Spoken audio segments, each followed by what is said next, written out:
what's been going on? Obviously, like we were just saying before we started recording that, you've been in lockdown for over 200 days. So just talk a little bit about, I guess, the struggles you've had lately with the album launch and that sort of stuff back in June. Yeah. What's been going on with that? Well, I mean, like, so last year was all right because I was writing for the album, and getting everything ready, and we managed to get it recorded in between lockdowns. And then the album came out in June. I was meant to have a weekend of album launches on the 11th and 12th and 13th of June, I think it was.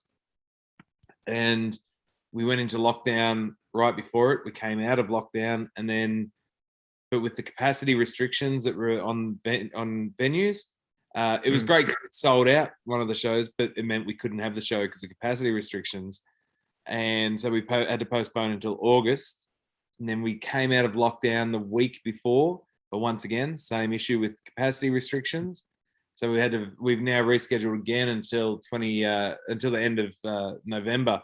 So it's been pretty frustrating because really since we've been in lockdown, I managed to get out for a quick run of shows with Greta Zilla up in Queensland. We did a run of caravan parks, but it wasn't like an album tour. I haven't really been able to get out and promote the album properly.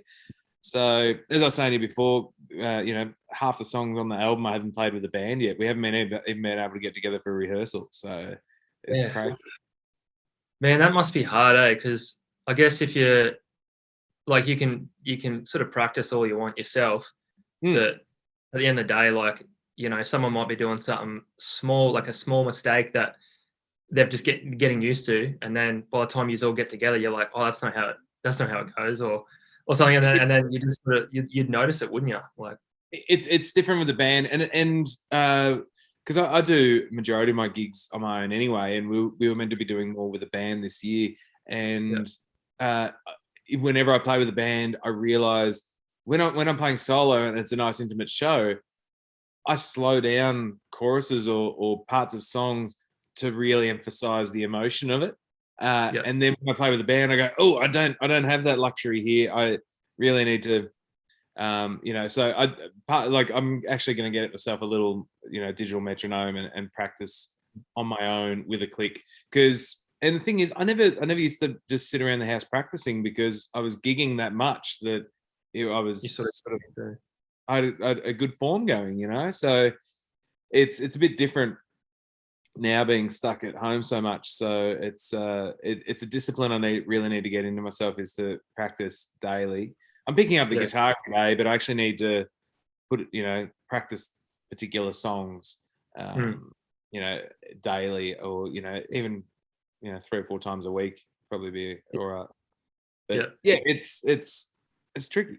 It's it's I don't know what rating this podcast is, but it's like, you can practice as much as you want on your own, but if there's someone else there, it's a whole lot better. That's it. No, you can swear, do whatever you want on this podcast. Well, I was comparing it to sex, it's yeah, man, that's it. It's, man, because I remember, like, because I used to play in a couple of bands and that sort of stuff in school, and then when I got out, I didn't play for a long time. Got back in to playing and that sort of stuff with just some mates that we never really wanted to do gigs. We just wanted to play together. Yeah. But man, we'd spend half the time when we did get together, because it was so long between drinks every time. Yeah. We'd just sit there and spend the same amount of time on the song as we did last time. We never really got to it. But that's it, man. It's because of practice, eh? Like, if you don't do it, you're gonna lose it, sort of thing. And then sometimes I'm sure you'll feel the same. Like when you do get together with your band and you go over, a rehearsal or something, you walk away and you're like, man, we literally did that last time, and we didn't really come up with anything new. And it's sort of frustrating, isn't it? Like, well, you just want to keep moving forward. I sort of, like, I wasn't doing many band shows at all for some period of time, and then when I'd have to play with the band for a festival, I was, hiring session musicians who are just amazing at what they do, and you'd probably just have a quick run through, unplugged backstage, just to sort out if anyone's got any questions. Yeah. But then they'd get on stage and nail it, and it was amazing. But then at the start of last year, before all this happened, I was actually using the same guys, and we're really starting to get tight. It was really starting to feel like a band again. And then breaks had to be put on, but I was starting to use the same musicians, and we were actually becoming a bit of a band, and it was great. And there was a difference. Yeah. I remember seeing you with the band at Country to Country. Was that in 2019? I'm pretty sure it was. Yeah. Late 2019. And man, that was really good. Like, I had a couple of mates working in the second radio store, because we had obviously all the stores you saw set up there along the side of that stage plan. And like a couple of boys were in it, and then a couple of lads never really get into country. They sort of don't mind like the big names like Florida Georgia Line and stuff like that.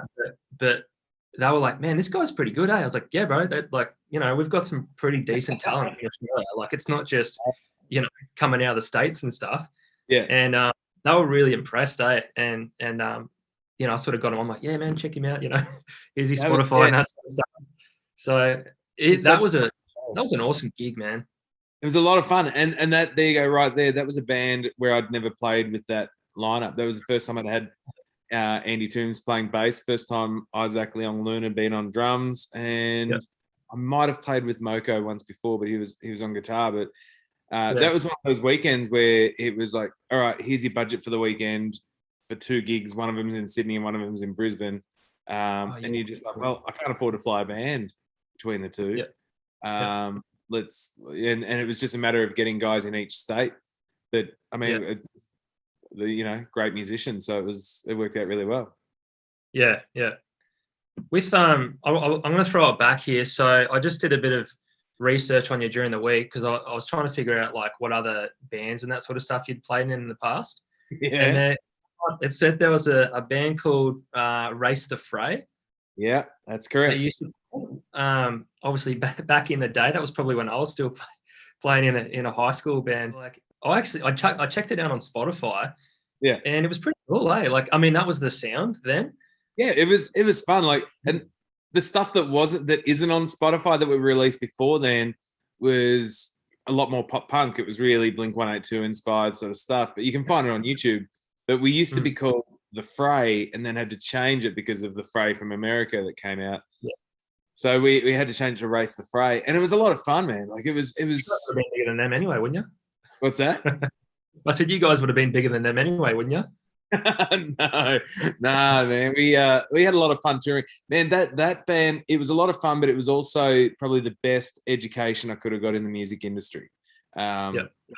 We worked really hard, and we were all pretty dedicated. Like, I think most of us would take one day off a week from whatever our other job was, and we'd go into an office together that our friends had, and we'd sit there and do all the admin side of things as a band, and really sort of, it was a big learning experience. But it was great, because like 3 of us were all mates from high school, and then we had another guy in the band as well that we'd met as a bass player.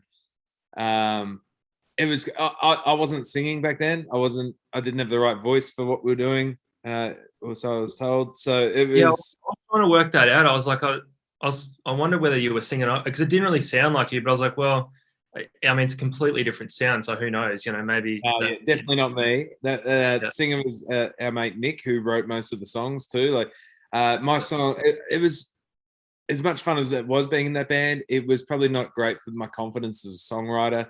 A lot of my stuff was shut down because it wasn't the right style. Like, basically, the way I ended up in that band is that these guys from high school said, "Swifty, we're starting a band. Rehearsals at your place on the weekend. You're in it." I said, "Okay." And we were playing like all these punk covers that I'd never listened to. I was not into that scene. So they were showing me what to play on guitar, and then I'd play it and the rest of the band would play around it. I'm like, okay, cool. And then I'd hear the song go, oh, so this is what we're playing. Okay, yeah. Like, I just had no idea about that genre. So I was sort of learning as I went. No. Yeah, so my songwriting wasn't that style, and neither was my vocals. So you'll hear me doing some backing vocals on those tracks. But I pretty much, back then I did like all the guitar work. Okay. So what was your genre of music back then? Was it country music, or what were you listening to? I was listening to a lot of rock, I think. Like, basically there were like two major artists that I listened to back then. One was Live. There was a couple of Live albums that were just I thought were the bee's knees. And I listened to Van Morrison, just whatever I could find of Van Morrison. I just loved him. So that was sort of the main two. And then there was a lot of other stuff. Like I was listening to Tonic. Basically, I'd hear stuff on radio and then go grab an album and get right into it. So that's where I sort of got most of my music to listen to, you know, pre-Spotify and stuff. So it would always be a friend go, I should listen to this band, or, you know, but, you know, a lot of I remember all my friends being into like grunge and punk, and I was just like, yeah, but how good's Van Morrison and Cat Stevens? So I probably had more of that. And Van Morrison is such a diverse writer. Like he's got, you know, some rock songs, like, you know, some more R&B songs and some folky songs, and he's got a good diversity about him, which I think looking back now as a songwriter was probably a good influence for me to see that variety in a writer. A lot of Crowded House and stuff as well. As I was into a lot of that, but So, but my songwriting was probably when I did start writing more and singing more. A lot of people would say it's got a bit of a country vibe to it, and I took offense to that because I didn't know enough about country music. And I was from Melbourne. I was in a pop punk band, and I was ignorant to country. Yeah, I sort of grew up listening to like Crowded House and that sort of stuff because my parents would always have it on, and Live actually. I remember when I had to choose, I was buying cassette tape for myself when I was a young fellow, and I had to choose between Blink-182 and Enema of the State or Live, and I actually went with the Live cassette because like I heard it on the radio so much, and my dad was listening to it, that I sort of like bought it so we could listen to it in the car and that sort of thing, going to footy games and stuff.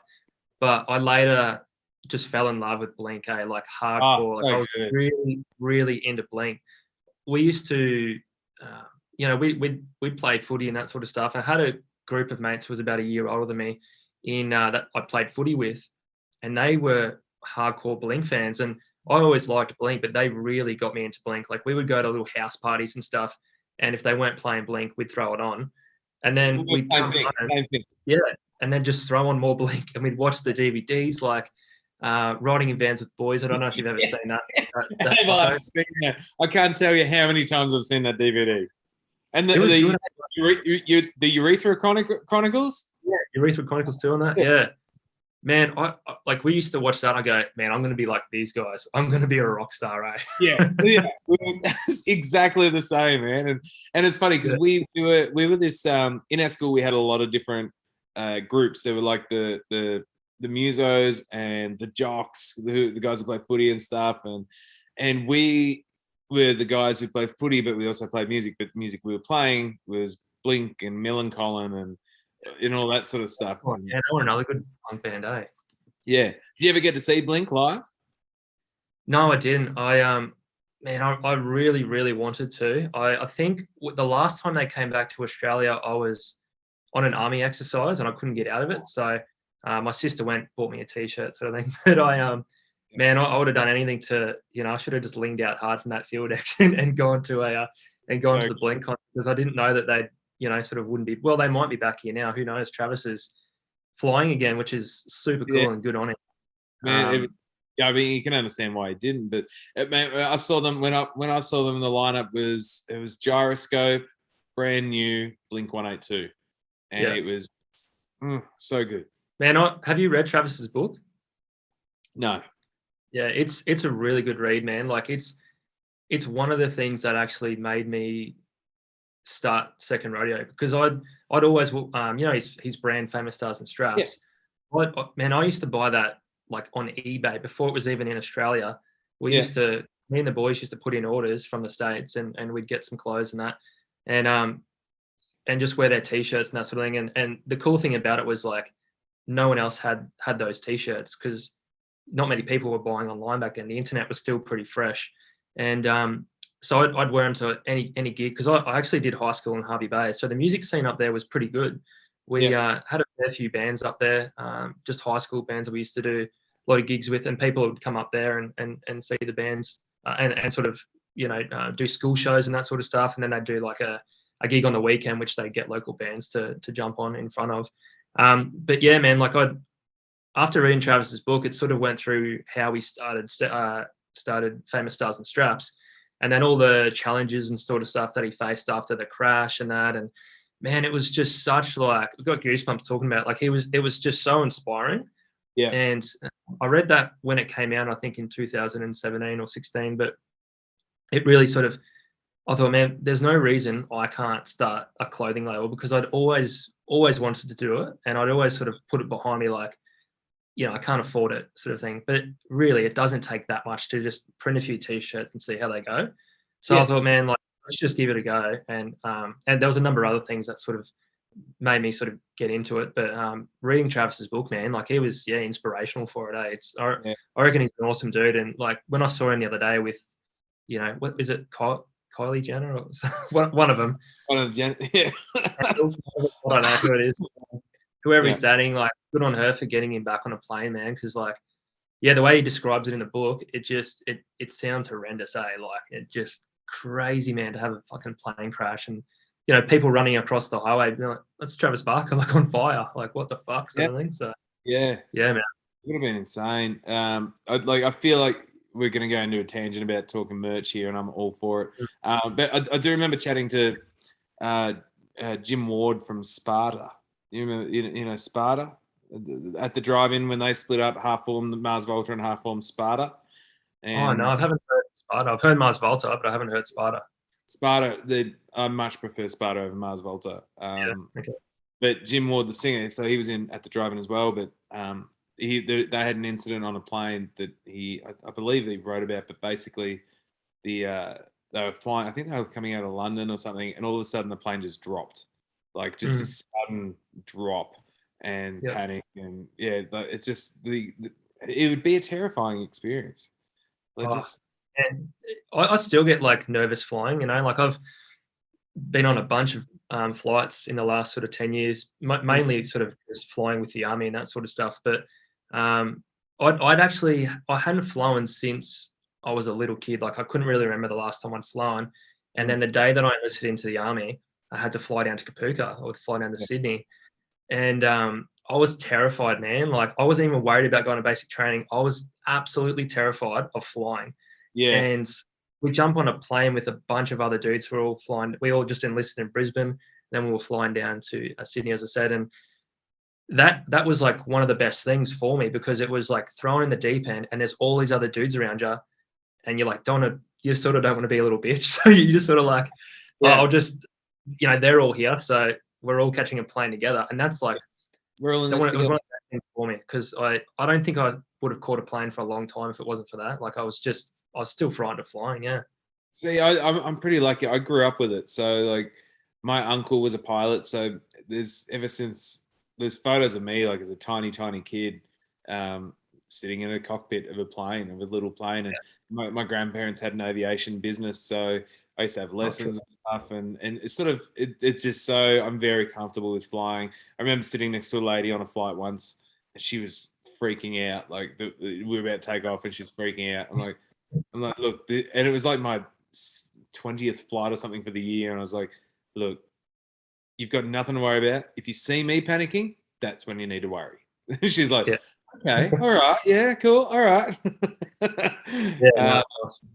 Yeah, but no, that's it. We grew up with it. It was part of the family, really. Yeah, let's go on to tattoos. So you've got a bunch of tattoos. Are you pretty much like the neo trad or like the traditional sort of tats by the looks of it? Yeah, I like the traditional stuff. It just I like the simplicity of it. I feel like they're timeless as well. Look, I mean, some of the news, like I love watching Ink Master and stuff. So I'm a self-diagnosed tattoo professional because I watched Ink Master. But like you see some of the new school stuff, and like there's some great tattoos, amazing tattoos. But you go over time that they're probably going to age and be a little dated. But the thing I love about the traditional is that it's an iconic style that's been around forever, and they're simple. And I've got nearly a couple of sleeves, but it's not like I went out and designed sleeves. I've just fit in images, to fit around there. And I don't rush out. You can see on my right arm there's still plenty of gaps, but they're slowly Close, filling up. But yeah. and I'm in no rush to fill it either, because to me it's when something happens that I go, yeah, cool. That's something I probably want to remember, and Mm. it'll add something. So that every tattoo has a little bit of meaning or a story Yeah. behind it. What's the most memorable one?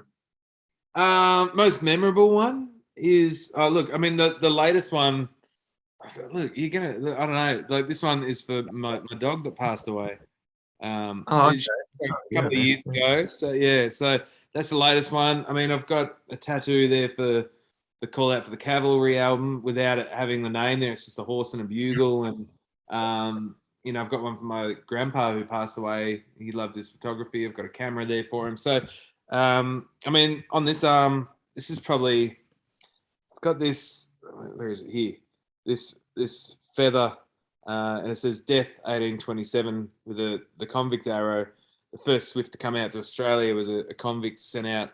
He had the choice of either death in the UK or life sentence in Australia, Mm. and so either way, it's a death sentence. He thought Yeah. so. He had Death 1827 tattooed on the inside of his left arm with an anchor, and my sister and I both already had anchors on our arms, so we got a matching tattoo with this feather pen sort of looking thing, and yeah. So they've all got, I've got one for my uncle that passed away. It's a little bird. He was the pilot, and it's got the date that he passed. So there's always something on there. Yeah. Yeah, man. We speaking of anchors, I got this little tiny, and it's the worst thing ever, eh? Like, 'cause I've got I've got a few like decent tats, and then I've got this little bitch ass anchor. Can you see that? Yeah, I can see it. Yeah. Righty, man. So I just got off like this deployment with the Navy. It was just like sort of patrolling the yeah, that's a nice one. Oh yeah, I was saying, yeah. A tiny So little like one. Yeah. tiny, yeah. But man, we got these on like the last night of we were in Darwin, and we were in the on base in the lines, and Mm. one of the boys mates lived up there, and he had a tattoo on it, and he's like, "Hey, anyone want a tattoo? Come around. We're doing tats in the lines." So we're like, "What are we gonna get?" And I looked at this bloke, and I thought, "Yeah, man, let's just do something real simple, because I don't want you to get too out of control." So we all just got these little anchors, and then I looked at it and I was just like, "Man, I need some stuff around that, because it's just sitting there by itself." And it just, A and then random little. yeah, my missus goes, "Oh, that's cute." And I was like, "Damn, I really need to get something around it now." Yeah, that's what I was going for. Cute, yeah. Yeah. But the thing is, you've got a story with it, like and that's a memory that you'll always carry, and that's what I love about tattoos. Yeah. I've got the most ridiculous thing I've got here. See, it's a little blimp. All right, I've got Yeah. a little blimp on my arm, and that's because when I was recording my first album over in Texas, we were going to a little sandwich shop. It looked like the crappiest little store ever, but just the most amazing sandwiches, like Subway style, but like home, like Ma and Pa owned sort of store, and the best sandwiches. And that place was called the Blimp. So that's why I've got a blimp on my arm, because that's where we'd go for Nice. lunch every day, and we loved it. Yeah.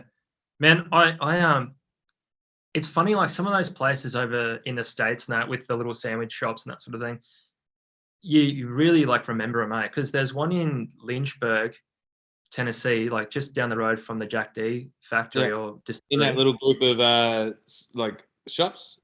Yeah, it's just out the back there, and man, it was the best. Like I like a pulled pork sandwich or something there, and it was Yeah, one of the best things I've ever eaten in my life. I just yeah, like, I'll always remember it just being like so fucking tasty. Like yeah. I'd go back there just to have one. Yeah, well, that's like this. Every time I've gone back to, I think it's gone now, but I used to go back and try and pop down to this place, the Blimp, for a sandwich, and it was like you just go get a ham cheese sandwich, but it was just the way they made it. It was just, I don't know, something about it. I don't Yeah, know if they just put tons crack in it, of but you just, it was so good. yeah, yeah. So let's go into the new album, Art of Letting Go. Yeah, So that was released in June, was it? yeah, correct. June 11th that came out. Yeah. It's weird because with this one we actually released singles for a year before the album came out, so Yeah. it's only just come out, but I'm already sort of looking towards the next one Yeah. because of how long in that we had in the lead up to it. So you sort of want to give an album roughly a 2-year cycle, I think. Roughly, there are no rules, but that's sort of what we're going on, and so it's been great. Like we've released 4 singles from it, and all 4. This is the first time all 4 have gone top 10 on national airplay charts for me. Yeah. And congrats, man. Awesome. Thanks, man. It's been really good, and which has been, considering we've been in lockdown for so long, it's those wins that sort of go, okay, great. People are into it. People are, because you can't see the reaction of people at shows. You don't know, and Yeah. to know that, it's got solid radio support and that people are behind it. It's a bit more of a motivation to, a bit more of a thing to keep you motivated, I guess. And then when I did get out at the start of the year and play a few songs, like get to play a few gigs, the first thing we released off the album, like hearing people sing it back to me was just mind blowing. I was like, because I hadn't been on the road with it, I hadn't been able to play it to people. And yeah, was that Head Full of Honey? Never Meant to Break Your Heart was the first one. Okay, so, yeah. Never Meant to Break Your Heart. Sorry, yeah, I was gonna say that's one of my favorites off the album. Oh, thanks, man. I didn't even know you released that as a single, I don't think, but no, cool. Yeah, that was June last year.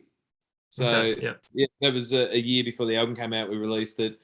Then Right On Down came out in September. Head Full of Honey came out in Feb, and then I think it was May that Say the Word came out. So what's I like the album cover and that sort of stuff as well. What goes into choosing a decent album cover? Like, how do you come up with like a sort of 5 or 6, and then choose one, or did you just go, it's going to be it's going to be this, let's go for it? I've got the graphic designer that I use has done my stuff for the last 4 years or something, and basically I'll just send him every photo from a photo shoot and say, hey man, we need an album, here's the title. Yes, great, leave it with me. And he'll send me like a couple of rough ideas of where he's headed, and you sort of go, oh yeah, maybe this one, maybe that one. We just wanted to keep it simple with this, and we kind of like the imagery of having this burnt out bonfire behind me, because I'm in the art of letting go, and it's that sort of release and that burn off, I guess. So that was kind of the idea behind it. Yeah, no, it looks good, man. I'm really into it, because with us, like I'm a shitty artist, when it comes to like all of my designs for Second Rodeo. There's one that I can't wait to release one day. Just the actual, I'm gonna put it up on Instagram one day, where it was I don't know if you remember that Get Rowdy tee where the cowboy's like riding the beer can, but No. it was a stick figure riding this beer can, and I sent this to this artist, and I was like, hey man, do you reckon you could make something like this? And his reaction was like just LOL or something, back on Instagram. And he sends this awesome design back. I was like, man, that's so cool to see how someone can go from this crappy sort of little stick figure drawing to making it into something like really cool that you'd actually be proud of putting up. Talented people out there, really talented people. And I actually just sent off an email to someone that I've been following on Instagram for a while, like enjoying their designs, and just, hey, so it's good to know that I'm not the only one who does that. Like I find someone on Instagram and go, hey, I really like your stuff. Are you interested in doing some work? And that's what I did with that last design, the Bison that I had. I gave him free range. I was like, hey man, I just want a new design, just a generic Andrew Swift design. You got free range, go for it. And he sent back that Bison, and I was like, yeah, love it. So talented people, so talented. Yeah, it's crazy, man. Like I love Instagram, because you can find anything you want on there. It's my favorite app. Yeah. It's my favorite. Out of all the social media apps, that one's going to be my favorite. I was recently encouraged by the record label to join TikTok. And I was about to. It's not like I've gone, hey, I want to jump on TikTok. They're sort of trying to get us all on board, because social media is such a big part of the music business these days, that they kind of want you across the board. Like I'm terrible on Twitter. I don't do anything with Snapchat, and TikTok. I get lost in it. Like it's like watching the video. Yeah, it's great for time killing, but then I'm like, when it comes to me making them, I'm like, I don't really enjoy it. Like, Unless, Yeah. Okay. I see people like pumping out content, Yeah. and I'm not great at pumping out like TikTok style content. Well, I could sit there and play songs for people all day, but those videos don't get much traction. Yeah. Got to be So creative, don't you? yeah, and that's like, even I did one the other day with where I got the vacuum cleaner, because I was excited about getting a vacuum cleaner, and that's what point I'm at to in my lockdown. And Yeah. as it's arrived, I thought to myself, man, I cannot believe I'm at an age where I'm excited about a vacuum cleaner. I'm like, I should probably turn that into a TikTok. And Yeah. it was a quick, easy one, but you know, Yeah. and I am fascinated watching people's TikToks as well, because the amount I know I can, like, after doing it a bit myself, the amount of effort that people put into some of those videos are crazy. Like, it's all, Yeah. and You can respect them for it, can't you? it's all in the hope of going viral. Yeah. That's what it's all about, and Yeah. that in itself, blows my mind that people spend so much time in an effort to just try and go viral. Yeah. I think, like, if COVID's been good for anything, it's been good for Zoom and it's been good for TikTok, because Yeah. everyone's doing these Zoom calls, like we're doing one right now, and then TikTok. There's a lot of people in lockdown who I probably didn't realize how creative they were, and Yeah. then get an idea and be like, oh, I can just jump on TikTok, and then they get 100,000 views on a video. I'm like, man, I can actually keep doing this. And there's a couple of blokes that are just, man, they make me laugh every time. The Inspired Unemployed. Yeah. Man, I'm like, I reckon that's got to be one of the best things to come out of Australia in the last few years. Those dudes make me laugh every time I watch their videos, and they keep coming up with like really good stuff. Like, it's funny as shit, and it's just like, how do they keep? And then they must like practice, because some of the dances and that sort of stuff they do, and they get a few other boys together, and that, man, it's good to go. Hey, it makes me laugh. It's pretty funny, and like, you've probably seen it on Instagram, but is it Influencers in the Wild? Yeah. Have you? Yeah, it's so good. And obviously, because I live where I live, I've just got a creek and a walking track on one side, and I'll often see people, like young girls, like trying to do dance moves or do TikTok, because I've got a bench on the path just outside my house, so they balance the phone on the bench and try and do a dance, and I just go, like, it's funny to watch when it's them trying to do it. Yeah. But it's a whole other thing, isn't it? Like, Yeah, I think it's just a confidence thing too. Like, yeah, if you don't care about what people think, then you can just sort of get after it and go nuts. And it's like, I wish I was a little bit more like that. So I'm a pretty confident dude, but some of the stuff that I come up with, and then I've actually done a few, and then I've gone, oh, I don't know, like, you know what I mean? Like, am I acting too much in that? And sort of, yeah, I haven't put it up. But I did a few. I got pretty confident last year, and I was working out on the borders and that sort of stuff with the army, and we had a fair bit of downtime. So in my downtime, and we're in the country, which was good, because I was able to do a couple of little shoots and that sort of stuff. And I do a few TikToks and that, and I'd cop shit from the boys, like, yeah. as soon Oh as I yeah, saw, they're like, Swansea, what are you doing? But I'm like, man, I'm just trying to sort of be creative and try something new. And yeah. at the end of the day, I'm like, it's if you don't like it, you don't have to watch it, sort of thing. So Yep. whatevs. Well, that's it. Yeah, it's a funny thing, because like, I feel like I should be trying to use TikTok to promote my music. Hmm. But at the same time, I know that's not really what people want to see. So it's this balance of trying to find something that's on brand with what you do as a musician, but then also something that might appeal to people on TikTok. And it's probably Yeah. why my TikTok numbers are pretty damn average, and that's okay. And so am I. Yeah, like, I mean, you know, whatever. It's I'm Maybe on. if you get in maybe if you get in like a little, I don't know, a little fucking speedos or something like that, and a bra, you might be sweet. Chuck a G banger on and No, go down the beach. I think I'd go viral for the wrong reasons then, Yeah, exactly. I'm not sure that it'd be on brand. So Yeah, that's true. That's true. speaking of brand, my dad, because I just ordered some face masks from you. My dad, he didn't know that I was getting him one of those, the fuck COVID ones, Yeah. and I sent him a photo, and he's so stoked. He loves it. Yeah. He Oh, goes, that's "You can awesome. wear that out though?" I said, "Yeah." I Yeah. said, "It's nothing from the brand that was that FC UK stuff." He goes, yes, Yeah. close. So I actually created that logo in March last year when COVID was fresh, and I sort of put it out there to people, and a lot of them loved it, but there was a few close sort of friends of mine who were like, It's too soon. I don't know, man. You know what I mean? Like, just sort of be careful with that one, because it was more like you don't want to be arrogant about it, because if someone in your family ends up dying from COVID, because we didn't know how it was going to be when this all started, we didn't know. Hey, You know, like, people that die from it, and then you know what? Like, I'm going to release this because I think it's humorous for a start, because it has fucked most of our most of our professional lives and that sort of stuff. So why not? And then people have jumped on board. I've sold tons of them. yeah, and people, like, I had people messaging me once I posted them saying, "Where do you get these?" I want to get them. But I mean, people have been saying "F you cancer" for years, and so and Catherine Britt had this song about it. So it's like a bit. I get at the start it was probably like one of those too soon things. Like, it was a little bit unknown. Yeah, so that's why I sold it for a bit. I mean, I ordered masks. I ordered face masks for merch, about this time last year, and people were like, "Oh, really?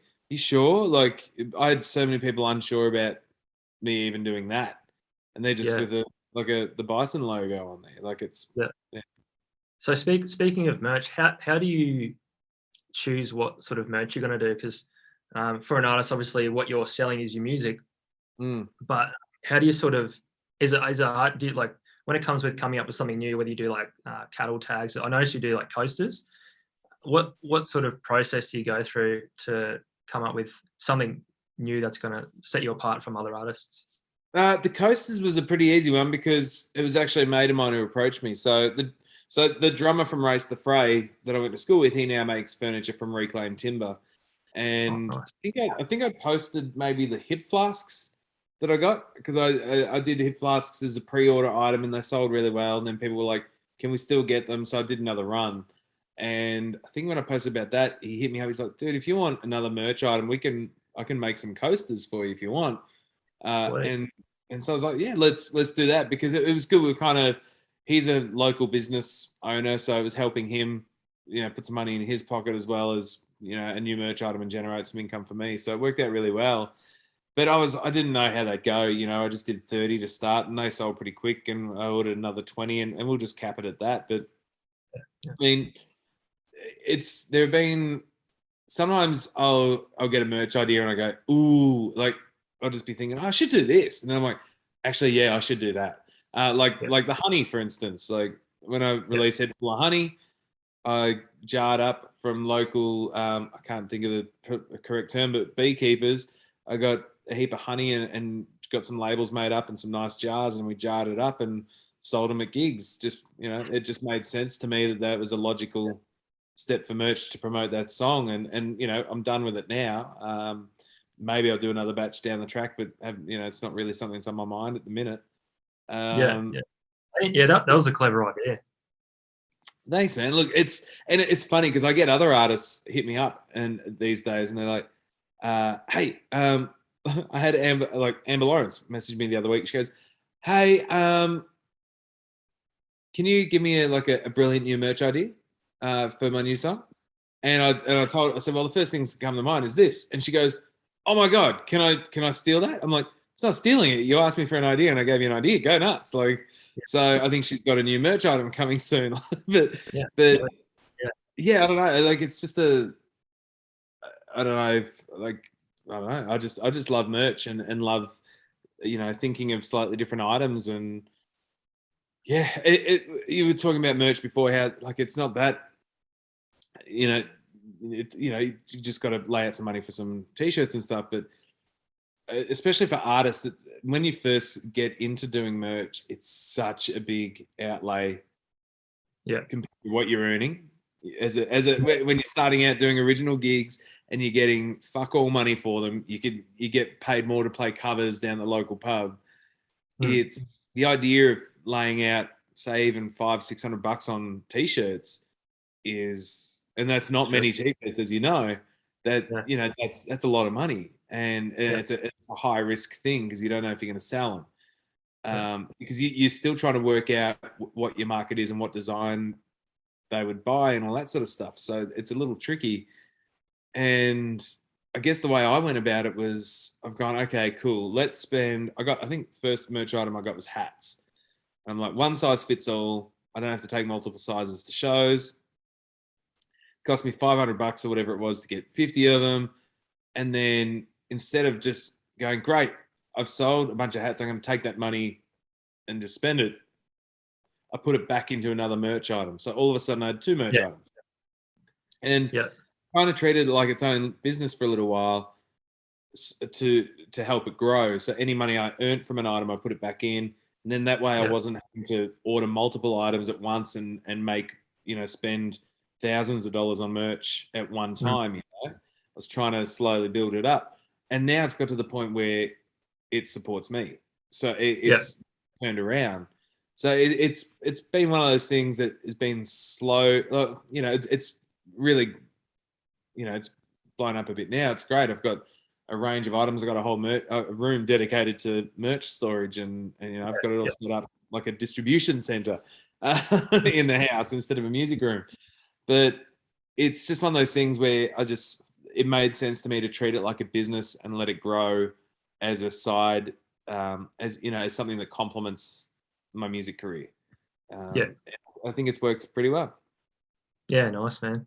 No, that's good. I get what you mean, because even for me, man, still like with Second Rodeo, I have to sit on an idea for quite a while sometimes, because you'll come up with a design, go, I really like that, and then in the past I've gone ahead and just printed it straight away, and then it comes back, I'm like, I don't know, I don't know if that's going to do that well, and some of them don't. It's always very hit and miss. Like some stuff that I think is going to do really well doesn't sell at all, and then other ones that I go, oh, I don't know about this one, they take off, sort of do really well. So I should to tailor Eagle t-shirts on a black with a mustardy print and a grey with a white print, and I had them for a few years, and I was like, I reckon I should probably phase them out and move forward. And I was like, last year I was like, I'm just going to do a reprint but on a ringer tee, and they've sold pretty well. But I found that, like, it's funny because down in Melbourne, white t-shirts sell terribly, but you go up to Queensland and they sell fantastic. So it's a bit hotter. Yeah, it's funny, like, finding that some I'm still. I feel like we're going to be constantly learning that some items sell better in different places. So sweet. All right, man. Well, as I said, I think I'm going to have to wrap this up. I didn't realize that there's another band coming into this rehearsal studio. I'm pretty sure I had it till 12, but who knows? They might have the wrong room. But just quickly, man, just tell everyone where they can find your stuff and what you've got coming up. So if you head to andrewswift.com.au, everything's there. But if you on Instagram, Facebook, it's Andrew Swift Music. But there's a link to the merch store online, on the online store, and what I've got coming up. Hopefully, I'll have my album launches finally happening at the end of November, and we're just getting prepared to release a 5th single from the album to radio. So hopefully that'll be happening next month. Awesome. All right, bro. Well, thanks for joining me, man. I really appreciate it, and this was fun, man. So this is my first hit out, and I think we'll definitely do it again. Hopefully, once you get back out on the road, we'll see you somewhere, and we'll just do a quick little potty at a festival or something. Hopefully. Sounds like a plan, mate. Looking forward to it. All right, brother. Take it easy. Thanks for joining us. Cheers, mate. Thanks for having me.